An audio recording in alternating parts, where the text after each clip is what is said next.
Hello दोस्तों, welcome to sleepy classes. आज की फ्यू मिनट सीरीज में we will be discussing a report, global agriculture productivity report. जब भी हम एसेज लिखते हैं या हम एग्रीकल्चर से रिलेटेड क्वेश्चंस लिखते हैं, एक बहुत इंपॉर्टेंट कंपोनेंट होता है कुछ रिपोर्ट्स को कोट करना या कुछ रेलेवेंट डेटा को कोट करना।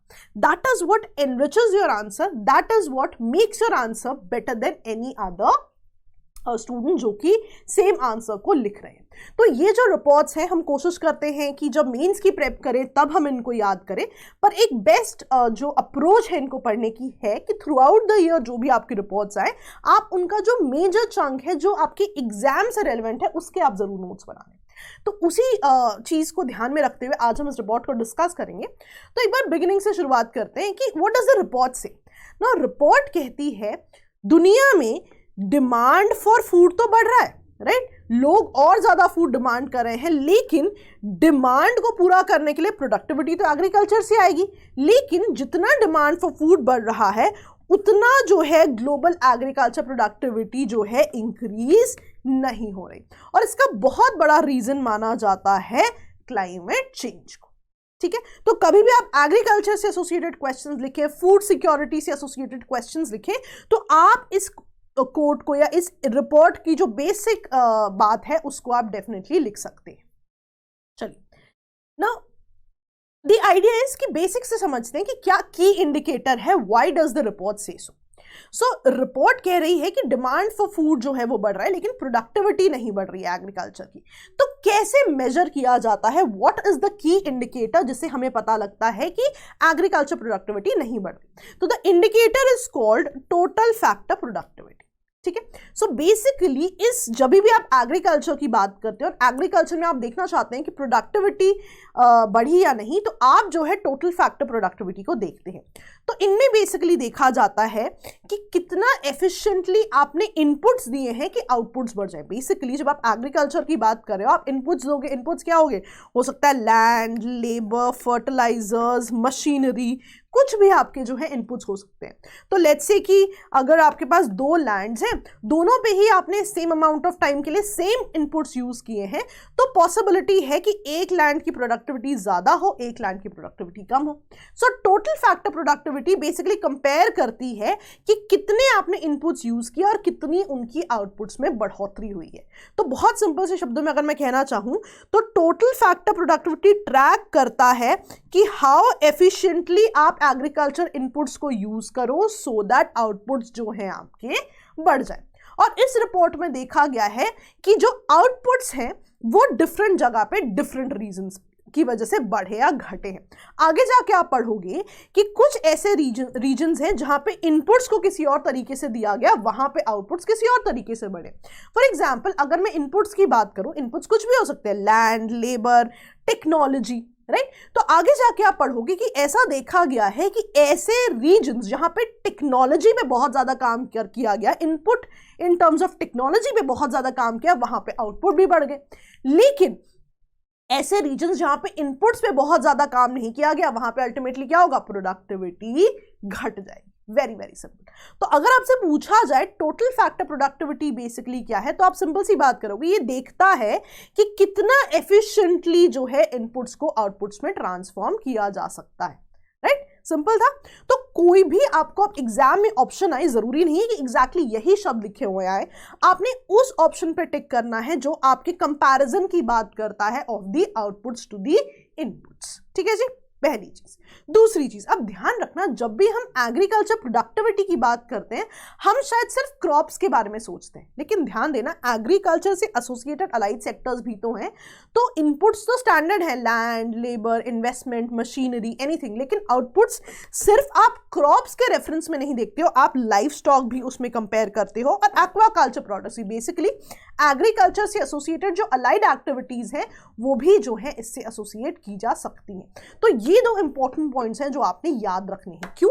प्रीलिम्स में जब आपको क्वेश्चन आता है तो वहां पे कभी कभी अगर सिर्फ क्रॉप के अलावा भी कोई ऑप्शन दिया हो तो शायद हम उसे गलत मान लेते हैं, लेकिन आउटपुट में हम क्रॉप्स का भी आउटपुट देखते हैं, और जो भी अलाइड एक्टिविटीज है, फॉर एग्जांपल लाइफ स्टॉक हो सकता है, एक्वाकल्चर प्रोडक्ट्स हो सकता है, उनको भी हम एज आउटपुट जो है केटर करते हैं। ठीक है जी। सो प्रीलिम्स में कोई भी ऑप्शन आ जाए, आप जो है इसको इजीली आंसर कर पाएंगे। आगे बढ़ते हैं। Now what is the report से, आपने रिपोर्ट में समझा कि बहुत ज्यादा जो है एग्रीकल्चर प्रोडक्टिविटी नहीं बढ़ रही है। अब इसके लिए हमारे पास डेटा भी है। ग्लोबल एग्रीकल्चर प्रोडक्टिविटी इंडेक्स कहता है कि अगर दुनिया में आपको फूड प्रोडक्शन की नीड्स जो है कंज्यूमर्स की पूरी करनी है, रिपोर्ट क्या कह रही थी, रिपोर्ट कह रही थी जितना ज्यादा डिमांड फॉर फूड बढ़ रहा है उतनी प्रोडक्टिविटी नहीं बढ़ रही। तो उसके लिए एक मेजर जो क्या है कि जिस तरह से डिमांड्स बढ़ती जा रही हैं, अगर हमें डिमांड्स पूरी करनी है तो एग्रीकल्चर प्रोडक्टिविटी को एटलीस्ट 1.73% से बढ़ना चाहिए। लेकिन देखा गया है कि टोटल एग्रीकल्चर प्रोडक्टिविटी या टोटल फैक्टर प्रोडक्टिविटी जो है 1.36% से ही बढ़ रही है। Now this is also one important data, आप जो है इसको कहीं नोट कर सकते हैं, आप अपने एसेज और आंसर्स में इनको यूज कर सकते हैं, राइट? ओके, एक डायरेक्ट क्वेश्चन ऐसा भी तो आ सकता है कि ग्लोबल एग्रीकल्चर रिपोर्ट आया है, उसका एनालिसिस कीजिए, राइट? तो उन चीजों के लिए भी आपके पास ये डेटा बहुत ज्यादा रेलेवेंट हो जाता है। सो प्रीलिम्स में they can always ask you the content और they can give you the data as well. बहुत ही कम पूछा जाता है ऐसा डेटा, लेकिन we should definitely prepare for it. चलिए आगे बढ़ते हैं। अब हमने कहा कि बहुत सारे इनपुट्स देंगे और हमने देखा है कि output can very. At certain conditions output ज्यादा हो सकता है, एट सर्टन कंडीशंस आउटपुट कम हो सकता है, राइट? सो बेसिकली प्रोडक्टिविटी ज्यादा हो सकती है, प्रोडक्टिविटी कम हो सकती है। तो कुछ फैक्टर्स हैं जो टोटल फैक्टर प्रोडक्टिविटी को इन्फ्लुएंस करते हैं, ये हम बाद में पढ़ेंगे। क्यों? आप देखोगे वहां पे आपको और ज्यादा समझ में आएंगे। Now before I go to the reasons, एक बार ना ट्रेंड समझते हैं कि दुनिया में प्रोडक्टिविटी के ट्रेंड्स क्या है। मैंने आपको क्या बताया था, जब भी आप इनपुट्स पे काम करोगे डेफिनेटली आपका आउटपुट जो है बेटर होगा, डेफिनेटली आपकी प्रोडक्टिविटी बेटर होगी।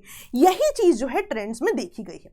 फॉर एग्जाम्पल जो हाई इनकम कंट्रीज है लाइक नॉर्थ अमेरिका, यूरोप, वहां पे टीएफपी ग्रोथ जो है अच्छी देखी गई है।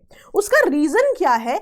बिकॉज वहां पे इनपुट्स पे काम किया गया। फॉर एग्जाम्पल यूएस का जो एग्जाम्पल दिया जाता है कि यूएस में बहुत ही एफिशिएंट इरिगेशन प्रैक्टिसेस और बहुत ही प्रिसिजन एग्रीकल्चर पे काम किया गया। प्रिसिजन एग्रीकल्चर क्या होता है कि मिनिमम इनपुट्स है लेकिन बहुत ही स्पेसिफिक इनपुट्स है और मैक्सिमाइज करने की कोशिश की गई है आउटपुट को, ठीक है?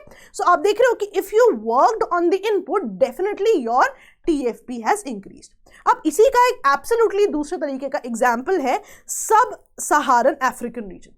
वहां पे देखा गया कि टीएफपी जो है बहुत ज्यादा ग्रो नहीं किया गया। उसका रीजन क्या था कि बहुत ज्यादा एग्रीकल्चर रिसर्च और डेवलपमेंट पे काम ही नहीं किया गया and there were minimal investments in the agriculture research. इस वजह से देखा गया कि वहां पे टीएफपी जो है बहुत ज्यादा बढ़ा नहीं, बहुत ज्यादा इंप्रूव नहीं हुआ।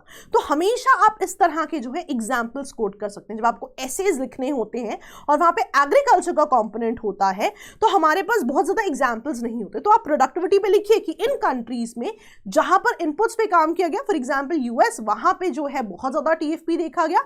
But in certain countries like Africa जहां पे बहुत ज्यादा इनपुट पे for example investments into agriculture R&D पे नहीं किया गया काम बहुत ज्यादा, वहां पे क्या है टीएफपी नहीं बढ़ा बहुत ज्यादा। अब ये तो दो बहुत ही डिफरेंट एग्जांपल्स हैं, लेट्स से बहुत ही स्टार्क डिफरेंसेस हैं इनमें। अब हमें इंडियन कॉन्टेक्स्ट पता होना जरूरी है।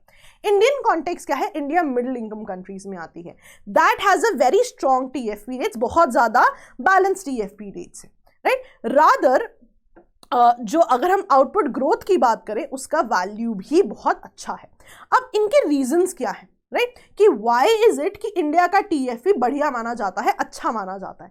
Now we'll read the factors. ये फैक्टर्स जेनेरिक हैं कि इन जनरल अगर आप प्रोडक्टिविटी को ग्रो करने की बात करें क्या फैक्टर्स होने चाहिए, लेकिन इसको हम एप्लीकेशन के तरीके से समझेंगे। कैसे? अगर आपको क्वेश्चन आ जाता है कि इंडिया का TFP is better than certain other countries, इसका रीजन क्या है? What will be the reasons that you talk about? Now, according to this report, 4 basic reasons हैं कि TFP जो है अफेक्ट होता है इनसे। ये फैक्टर्स है जो इन्फ्लुएंस करते हैं। तो आप इन फैक्टर्स को लिख के इंडिया के स्पेसिफिक एग्जांपल लिख सकते हैं। फॉर एग्जांपल पहला जैसे इन्वेस्टमेंट्स इन इंफ्रा एक बहुत इंपॉर्टेंट फैक्टर माना गया है कि अगर आप इनपुट्स के इंफ्रा पे काम करेंगे तो डेफिनेटली आपकी प्रोडक्टिविटी बढ़ेगी। आपको नहीं लगता अगर मैं इसको एग्जाम्पल से जोड़ दूं इंडिया के, for example national infrastructure pipeline की बात कर दूं, कितना इंपॉर्टेंट है। नेशनल इंफ्रास्ट्रक्चर पाइपलाइन में क्या हो रहा है? आप डिफरेंट तरीके के इंफ्रा बनाने की कोशिश कर रहे हो। ये इंफ्रा इवेंचुअली आपको हेल्प ही तो कर रहा है। सिमिलरली एग्रीकल्चर R&D की जब बात करें, आप ऐसी स्कीम्स या फिर ऐसी इनिशिएटिव्स की बात कर सकते हो जो एग्रीकल्चर के जो है एग्रीकल्चर से एसोसिएटेड चीज़ें हो। फॉर एग्जांपल आप देखते हो कि फार्मर्स हु रजिस्टर देमसेल्व्स, उनको डायरेक्टली जो है मोबाइल पे मैसेजेस आ जाते हैं कि what sort of fertilisers they can use, what is the weather condition, right, इस तरह की चीज़ें। तो ये R&D का ही तो पैरामीटर है। सो अगर आपको क्वेश्चन आ जाए कि इंडिया क्यों इन चीज़ों में आगे है, इंडिया क्यों कुछ कंट्री से बेटर है इंडिया का, तो आप इन पैरामीटर्स को लिख के एग्जांपल्स दे दीजिए। Similarly fiscal policy, market conditions भी बहुत ज्यादा इंपॉर्टेंट है। जब आप बहुत ज्यादा सब्सिडीज देते हैं, फर्टिलाइजर सब्सिडीज देते हैं, right, that is also a part of your policy. तो ये चीजें बहुत ज्यादा इंपॉर्टेंट हो जाती हैं जब भी आप फैक्टर्स की बात करते हैं। Similarly for example climate change and weather events है। Now you can not control climate change, लेकिन इंडिया के अपने इनिशिएटिव्स हैं जहां पर इंडिया जो है कुछ ऐसे इनिशिएटिव्स ले रहा है सो दैट ग्लोबल वार्मिंग को कहीं ना कहीं केटर किया जा सके। रिसेंट आप कॉप की बात कर सकते हैं, आप पेरिस क्लाइमेट मीट की बात कर सकते हैं, हम INDCs की बात कर सकते हैं, राइट, कि इंडिया की अपनी प्लेजेस हैं इन सब चीजों को केटर करने के लिए। और आप इसके काउंटर एग्जांपल्स भी दे सकते हैं कि फॉर एग्जांपल इंडिया ने अपने एग्रीकल्चर के R&D पे काम किया तो इंडिया का TFP बेटर माना गया, लेकिन ऑन द कॉन्ट्ररी आप सब सहारन अफ्रीका का एग्जांपल दीजिए कि इनका एक बहुत बड़ा रीजन कि इनका जो TFP है वो सस्टेन नहीं हो पाया, इंप्रूव नहीं हो पाया, is why, because agriculture R&D में मिनिमम इन्वेस्टमेंट्स की गई, राइट। तो ये कुछ चीजें हैं जो आपको एग्जाम में यूज करनी आनी चाहिए। स्टैंडर्ड रिपोर्ट तो हर कोई पढ़ा रहा है, everybody is telling you 4 factors क्या हैं, लेकिन how to use those factors in your mains answer, in your essays, that is what will fetch you more marks. और जैसे चेंजेस इन फिस्कल पॉलिसी की बात है, अगर आपको लगता है कि कोई और स्पेसिफिक पॉलिसी इन न्यूज है जो आप यूज करना चाहते हैं, आप डेफिनेटली उनको भी एज एग्जाम्पल्स लिख सकते हैं। ठीक है जी, चलिए। Okay, now as per this report कुछ 6 की रिकमेंडेशंस हैं कि अगर आपको एग्रीकल्चर की प्रोडक्टिविटी बढ़ानी है और उस पूरे प्रोसेस को सस्टेनेबल बना के रखना है, आपको क्या क्या करना चाहिए। पहला and the most important point जो आप भूल ही नहीं सकते, एग्रीकल्चर में R&D करना जरूरी है, राइट, एंड ऑब्वियसली टेक पर भी काम करना जरूरी है। सिमिलरली तीसरी चीज, आपको इंफ्रा पे भी वर्क करना जरूरी है। अब ध्यान देना, कई बार हम गलती क्या करते हैं, infra is not only in terms of transportation, it is also infra in terms of finance, in terms of other things. Similarly आप पार्टनरशिप्स को भी कल्टिवेट कीजिए। अगर आपको लगता है PPP मॉडल्स की जरूरत है, पब्लिक प्राइवेट पार्टनरशिप्स, या आपको लगता है कुछ ऐसे इंस्टीट्यूशंस या ऑर्गेनाइजेशन से जुड़ने की जरूरत है जो आपको एग्रीकल्चर से एसोसिएटेड टेक ट्रांसफर कर सकते हैं या कोई मॉडल्स दे सकते हैं, डेफिनेटली किया जाना चाहिए। एंड बहुत ज़्यादा इम्प्रूव करना ज़रूरी है अपनी ट्रेड को, लोकल लेवल पर भी, रीजनल लेवल पर भी और एक ग्लोबल लेवल पर भी। And apart from all this, जो पोस्ट हार्वेस्ट लॉसेस हैं या फूड वेस्ट हैं, उनको भी केटर करना बहुत ज़्यादा ज़रूरी है। नाउ इमेजिन अ क्वेश्चन कि आपसे पूछा जाए कि आपकी एग्रीकल्चर प्रोडक्टिविटी को आप कैसे बढ़ा सकते हैं। Now these are generic points, हो सकता है आप इन जनरल भी लिख देते, but now imagine your answer जब आप कहें कि ग्लोबल एग्रीकल्चर प्रोडक्टिविटी रिपोर्ट के अनुसार ये 6 पॉइंट्स जो है बहुत ज्यादा इंपॉर्टेंट है। अब आप सोचिए कि आपका आंसर कितना ज्यादा बेटर हो जाता है, बिकॉज आपने एक ऑथेंटिक रिपोर्ट को जो है कोट किया है। ठीक है जी, तो आपने देखा कि कुछ चीजें हैं जो रिपोर्ट से आप as recommendation, as way forward use कर सकते हैं, राइट। आपको एग्रीकल्चर से एसोसिएटेड जब भी क्वेश्चंस आते हैं आप उन्हें लिख सकते हैं। आप TFP से एसोसिएटेड अगर आपको प्रीलिम्स में क्वेश्चन आता है, अब आप उसमें से भी सही ऑप्शंस को जो है करेक्ट कर सकते हैं। नाउ एडिशनल पॉइंट्स, जब भी आपको क्लाइमेट चेंज के इंपैक्ट पे क्वेश्चन आता है या ऐसे आ जाता है तो आप जो है इस रिपोर्ट को कोट कर सकते हैं और एग्रीकल्चर के इंपैक्ट पे आप डिस्कशन कर सकते हैं। एग्रीकल्चर से एसोसिएटेड क्वेश्चन डेफिनेटली आपको पता है, एग्रीकल्चर प्रोडक्टिविटी कैसे इंक्रीज हो उस पर क्वेश्चन आता है तो भी आपके पास पॉइंट्स है। And the best part being आपके पास कंपैरिजन भी है कि अगर हम एग्रीकल्चर प्रोडक्टिविटी का कंपैरिजन करें तो US जैसी कंट्रीज हैं जहां पे क्योंकि इनपुट्स पे काम हुआ है, इन्वेस्टमेंट्स पे काम हुआ है, the productivity is more. But then on the country there are countries like sub Saharan African countries जहां पे बिकॉज इन्वेस्टमेंट्स पे R&D पे काम नहीं हुआ तो उस तरह से जो है प्रोडक्टिविटी नहीं बढ़ी। इसको एक बहुत अच्छी जगह हम यूज कर सकते हैं, दो ट्रिकी क्वेश्चन जो एग्जाम में आते हैं। अब मान लीजिए आपको क्वेश्चन आता है role of science and tech in agriculture. हम क्या करते हैं, हम इनमें इन्वेंशंस के बारे में लिखते हैं, पर क्यों ना हम इस डेटा को कोट करें कि जब भी हम role of science in agriculture की बात करें, अगर आपको इससे एसोसिएटेड कोई ऐसे आ जाता है तो आप लिखिए कि R&D इन्वेस्टमेंट्स जो हैं बहुत इंपॉर्टेंट पैरामीटर मानी गई हैं प्रोडक्टिविटी बढ़ाने का, जिसका बहुत अच्छा एग्जाम्पल क्या है, बहुत अच्छा एग्जाम्पल है सब सहारन अफ्रीका की। वहां पे क्योंकि एग्रीकल्चर R&D में इन्वेस्ट नहीं किया गया तो देखा गया है उनकी प्रोडक्टिविटी बहुत ज्यादा नहीं बढ़ी। Rather on the contrary India की जो प्रोडक्टिविटी है बढ़ रही है, बिकॉज इंडिया कहीं ना कहीं इन एग्रीकल्चर R&D जो है इन्वेस्टमेंट्स कर रहा है। तो ऐसे जब पिक्यूलियर क्वेश्चंस आते हैं आपको, तो उनके लिए भी पॉइंट्स जो है इन रिपोर्ट से कोट किए जा सकते हैं। तो आप ये कोशिश कीजिए कि हम जो एवरी वीक जो हम रिपोर्ट्स डिस्कस करते हैं उनसे एसोसिएटेड जो भी आपको डेटा है, because this is all tailor made data जो आपके एग्जाम्स के लिए हम लेकर आते हैं, आप उनके नोट्स बनाएं और जहां जहां पर हो आप उनको आंसर्स में भी यूज करें। एंड प्रीलिम्स में भी आजकल बहुत एनालिटिकल क्वेश्चंस आने लग गए हैं, तो उनके लिए भी आपकी बहुत अच्छी प्रिपरेशन हो जाती है। ठीक है जी। सो आई होप आपने कुछ नया सीखा, कुछ आपको पॉइंटर्स मिले कि आप अपनी प्रिपरेशन को और ज़्यादा इन्हांस कैसे कर सकते हैं। तो इसी कोशिश के साथ हर हफ्ते हम अपना फ्यू मिनट सीरीज डिस्कस करते रहेंगे। ऑल द बेस्ट दोस्तों, कीप रिवाइजिंग, बाय बाय।